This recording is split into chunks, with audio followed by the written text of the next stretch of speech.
இரண்டாம் வாரம் செவ்வாய்.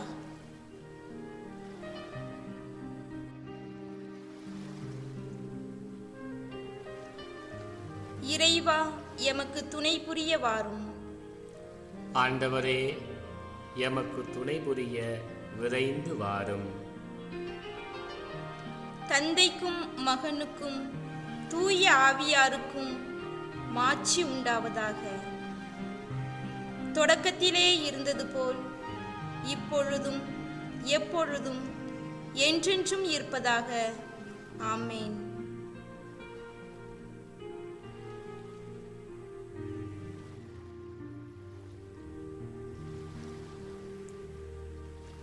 பாடல்.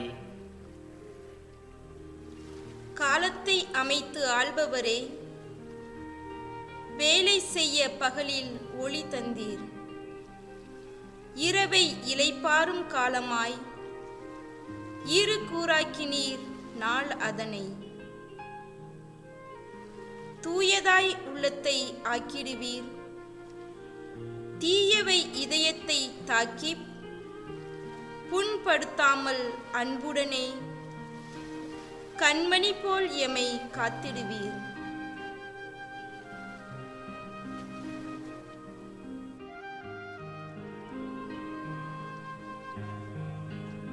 உணர்ச்சி பெருக்கால் உடைந்த உள்ளத்தை தனித்ததனை உறுதிப்படுத்துவீர். தந்தையும் மைந்தனும் ஆவியருடன் எந்த காலமும் புகழ் பெறுக. ஆமேன்.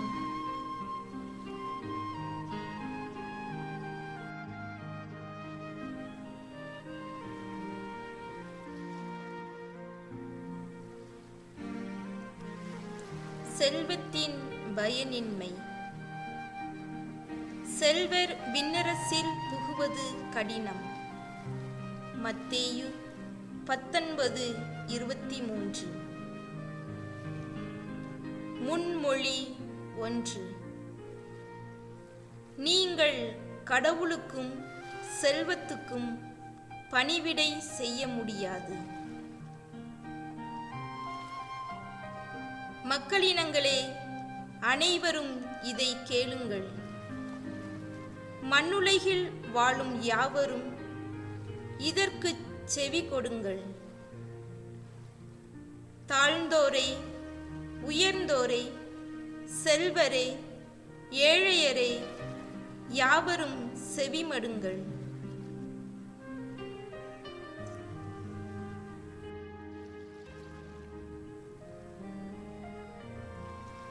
என் வாய் ஞானமிகு சொற்களை உரைக்கும். என் மனம் விவேகமானவற்றை சிந்திக்கும். நீதிமொழிக்கு செவிசாய்ப்பேன். யாழிசைத்து அதன் புதிரை விடுவிப்பேன். துன்ப காலத்தில் நான் அஞ்சுவானேன். என்னை வளைத்து கொண்டு கொடுமைப்படுத்தும் வஞ்சகர்க்கு நான் ஏன் அஞ்ச வேண்டும்? தம் செல்வத்தில் நம்பிக்கை வைத்து தம் செல்வ பெருக்கை குறித்து பெருமையாய் பேசுவோருக்கு நான் ஏன் அஞ்ச வேண்டும்?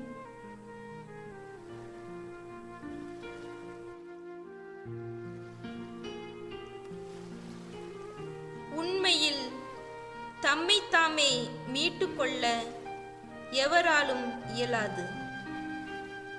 தம் உயிரை மீட்க பிணை எதுவும் கடவுளுக்கு தர இயலாது. மனித உயிரின் ஈட்டுத்தொகை மிக பெரிது. எவராலும் அதை செலுத்த இயலாது.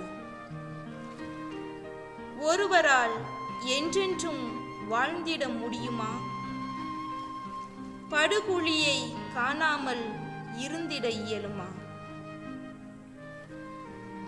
ஏனெனில் அறிவிலிகளும் மதிகேடரும் மாண்டொழிவது போல ஞானமுள்ளோரும் உயிர் துறப்பதை நாம் காண்கிறோம் அன்றோ?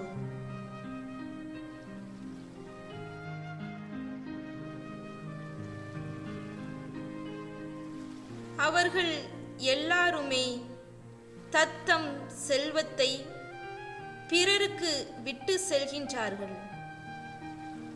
அவர்களுக்கு கல்லறைகளே நிலையான வீடுகள். அவையே எல்லா தலைமுறைக்கும் அவர்கள் குடியிருப்பு. அவர்களுக்கு தங்கள் பெயரில் நிலபுலன்கள் இருந்தும் பயனில்லை. ஒருவர் தம் மேன்மையிலேயே நிலைத்திருக்க முடியாது. அவர் விலங்குகளைப் போலவே மாண்டழிவார்.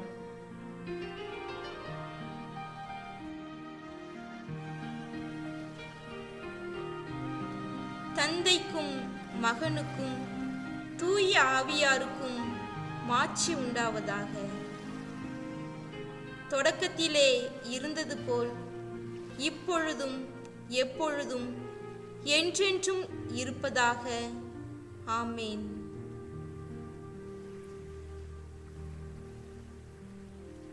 முன்மொழி 1.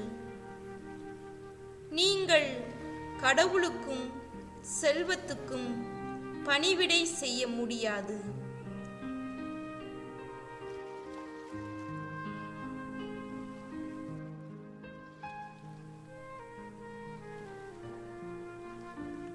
முன்மொழி 2.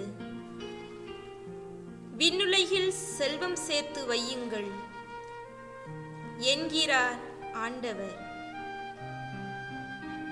மதியினமாக தம்மையே நம்பியிருப்போரின் முடிவு இதுவே. தம் சொத்திலேயே மகிழ்ச்சி கொள்வோரின் கதி இதுவே. ஆடுகளைப் போலவே அவர்கள் கீழுலகில் அடைக்கப்படுவர். அவர்கள் நேரடியாக கல்லறைக்குள் செல்வார்கள். அப்பொழுது அவர்களது உருவம் மாய்ந்து போகும். பாதாளமே அவர்களது குடியிருப்பு ஆகும். ஆனால் கடவுள் என் உயிரை மீட்பது உறுதி. பாதாளத்தின் பிடி நின்று விடுவித்து என்னை அவர் ஏற்றுக்கொள்வார்.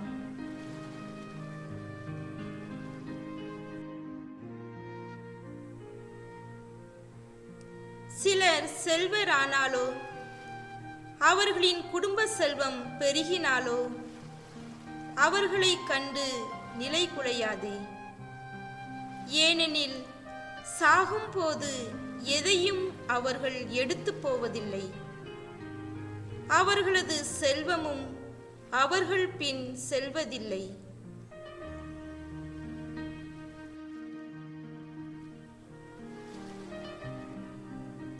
உயிரோடு இருக்கையில் அவர்கள் தம்மை ஆசி பெற்றோர் என்று கருதினாலும், நன்மையையே நீங்கள் நாடினீர்கள் என மக்கள் அவர்களை புகழ்ந்தாலும், அவர்கள் தம்முடைய மூதாதையர் கூட்டத்தோடு சேர்ந்து கொள்வார்கள்.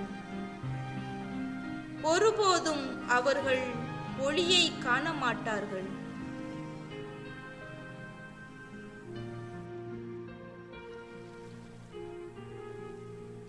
மானிடர் தம் மேன்மையிலேயே நிலைத்திருக்க முடியாது.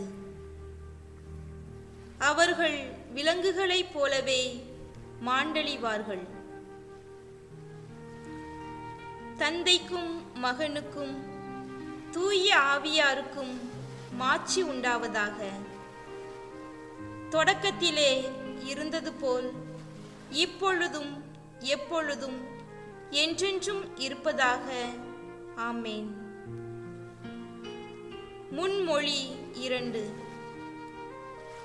விண்ணுலகில் செல்வம் சேர்த்து வையுங்கள் என்கிறார் ஆண்டவர்.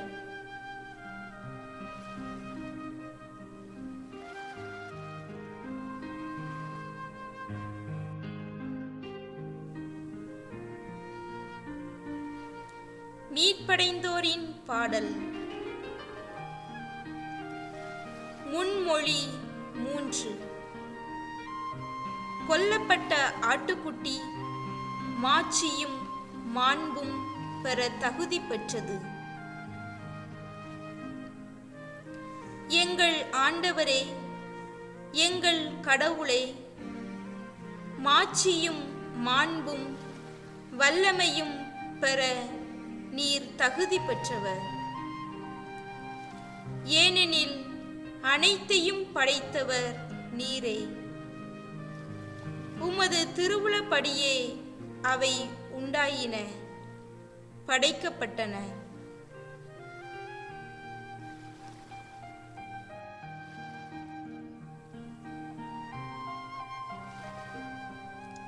ஏட்டை எடுக்கவும் அதன் முத்திரைகளை உடைத்து பிரிக்கவும் தகுதி பெற்றவர் நீரே.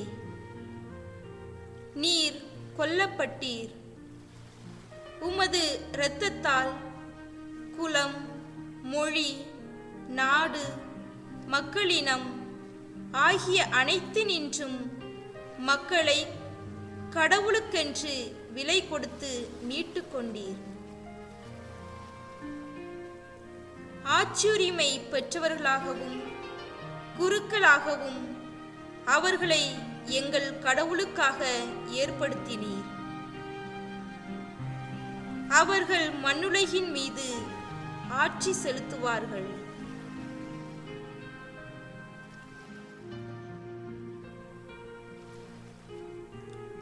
கொல்லப்பட்ட ஆட்டுக்குட்டி வல்லமையும் செல்வமும் ஞானமும் ஆற்றலும் மாண்பும் பெருமையும் புகழ்ச்சியும் பெற தகுதி பெற்றது.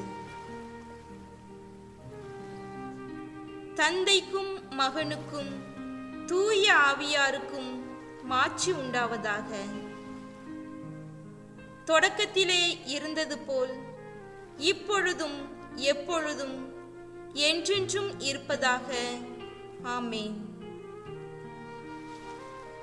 முன்மொழி 3.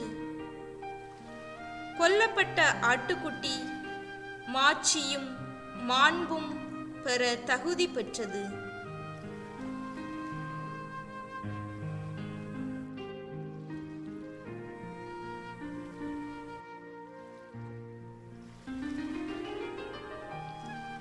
அருள்வாக்கு. ரோமையர் 2:23-25. எல்லாருமே பாவம் செய்து கடவுள் கொடுத்த மேன்மையை இழந்து போயினர். ஆயினும் அனைவரும் கிறிஸ்து இயேசு நிறைவேற்றிய மீட்பு செயலின் மூலம் கடவுளுடைய அருளால் இலவசமாய் அவருக்கு ஏற்புடையவர்கள் ஆக்கப்படுகின்றனர். இரத்தம் சிந்தி மனிதருடைய பாவத்திற்கு கழுவாய் ஆகுமாறு இயேசுவை கடவுள் நியமித்தார். இது ஆண்டவரின் அருள்வாக்கு. இறைவா, உமக்கு நன்றி.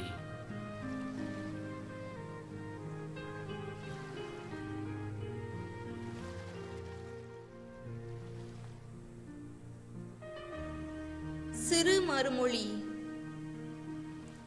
ஆண்டவரே, உமது திருமுன் எனக்கு நிறைவான மகிழ்ச்சியை தருவீர். ஆண்டவரே, உமது திருமுன் எனக்கு நிறைவான மகிழ்ச்சியை தருவீர். நான் உமது வலப்பக்கத்தில் என்றென்றும் மகிழ்ச்சியை கண்டடைவேன். ஆண்டவரே, உமது திருமுன் எனக்கு நிறைவான மகிழ்ச்சியை தருவீர்.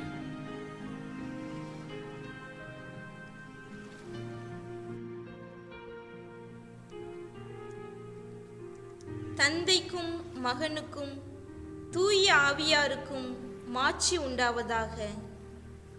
தொடக்கத்திலே இருந்தது போல் இப்பொழுதும் எப்பொழுதும் என்றென்றும் இருப்பதாக. ஆமென்.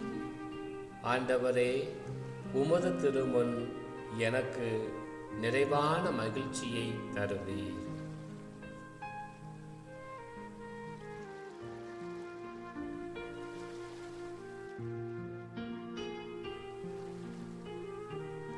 கன்னி மரியாவின் பாடல். முன்மொழி. ஆண்டவரே, எங்களுக்கு அரும்பெரும் செயல்கள் செய்தருளும். ஏனெனில் நீர் வல்லவர், தூயவர் என்பதே உமது பெயர். ஆண்டவரை எனது உள்ளம் போற்றி பெருமைப்படுத்துகின்றது. என் மீட்பராம் கடவுளை நினைத்து எனது மனம் பேருவகை கொள்கின்றது.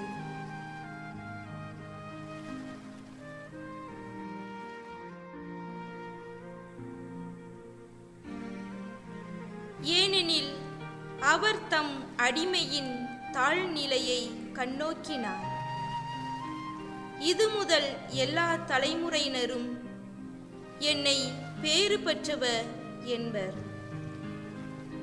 ஏனெனில் வல்லவராம் கடவுள் எனக்கு அரும்பெரும் செயல்கள் செய்துள்ளார். தூயவர் என்பதே அவரது பெயர்.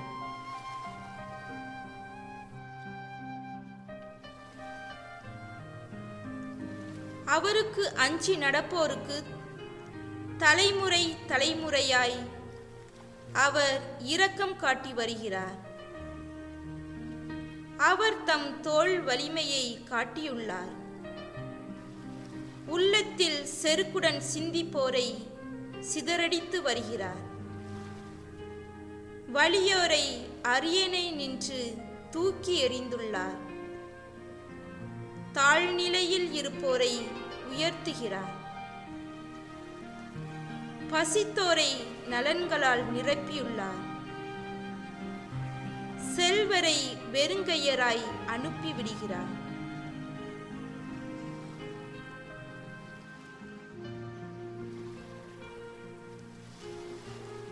மூதாதையருக்கு உரைத்தபடியே அவர் ஆபிரகாமையும் அவர் தம் வழிமரபினரையும் என்றென்றும் இரக்கத்தோடு நினைவில் கொண்டுள்ளார். தம் ஊழியராகிய இஸ்ரவேலுக்கு துணையாக இருந்து வருகிறார்.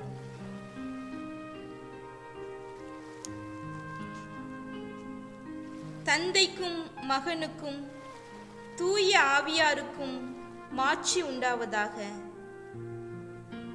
தொடக்கத்திலே இருந்தது போல் இப்பொழுதும் எப்பொழுதும் என்றென்றும் இருப்பதாக. ஆமென். முன்மொழி. ஆண்டவரே, எங்களுக்கு அரும்பெரும் செயல்கள் செய்தருளும்.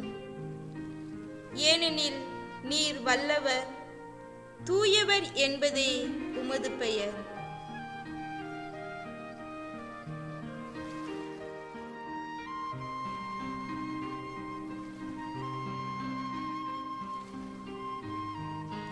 மன்றாட்டுக்கள். கிறிஸ்துவே தம் மந்தைக்கு ஆயன். அவர் தம் மக்களை அன்புடன் பராமரிக்கின்றார். அவரிடம் நாம் நம்பிக்கையோடு திரும்பி வந்து அவரிடம் மன்றாடுவோம். ஆண்டவரே, உமது பராமரிப்பு எங்களுக்கு தேவை.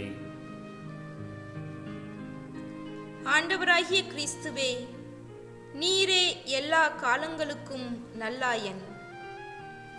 எங்கள் ஆயரையும் உமது திருச்சபையின் எல்லா திருப்பணியாளர்களையும் பாதுகாத்தருளும். ஆண்டவரே, உமது பராமரிப்பு எங்களுக்கு தேவை.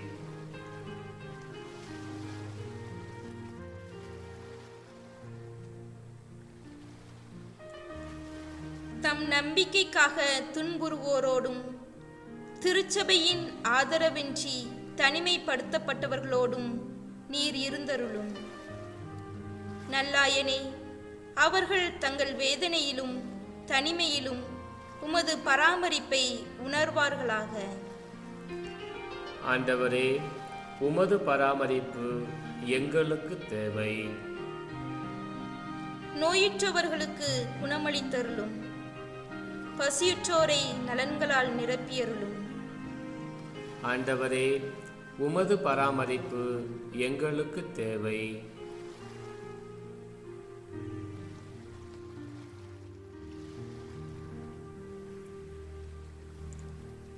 எமக்கு சட்டம் இயற்றுவோரையும் அவற்றை செயல்படுத்துவோரையும் நினைவு கூறுகிறோம். ஆண்டவரே, ஞானத்தையும் தேர்ந்து தெளியும் ஆற்றலையும் அவர்களுக்கு கொடுத்தருளும். ஆண்டவரே, உமது பராமரிப்பு எங்களுக்கு தேவை. நீர் உயிர் கொடுத்து மீட்ட உமது அமைதியில் இறந்த அனைவரையும் விண்ணக தந்தையின் வீட்டில் கொண்டு சேர்த்தருளும். ஆண்டவரே, உமது பராமரிப்பு எங்களுக்கு தேவை. பரலோகத்தில் இருக்கிற எங்கள் பிதாவே, உம்முடைய நாமம் அர்ச்சிக்கப்படுவதாக. உம்முடைய ராஜ்யம் வருக.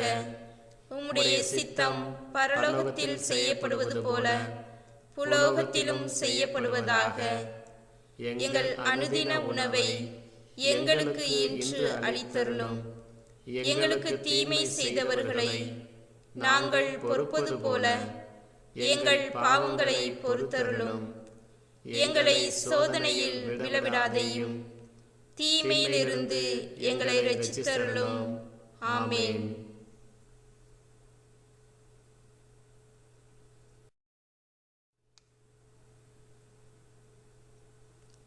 இறுதி மன்றாட்டு. ஆண்டவராகிய கடவுளே, பகலும் இரவும் உமக்கே சொந்தம். எப்பொழுதும் எம் உள்ளங்களில் நீதியின் கதிரோனை ஒளிரச் செய்தருளும். இதனால் உமது என்றுமுள்ள இல்லிடமாகிய அந்த பேரொளியை நாங்கள் வந்தடைவோமாக. உம்மோடு தூய ஆவியாரின் ஒன்றிப்பில் கடவுளாய் என்றென்றும் வாழ்ந்து ஆட்சி செய்கின்ற எங்கள் ஆண்டவரும் உம் மகனுமாகிய இயேசு கிறிஸ்து வழியாக உம்மை மன்றாடுகிறோம். ஆமேன்.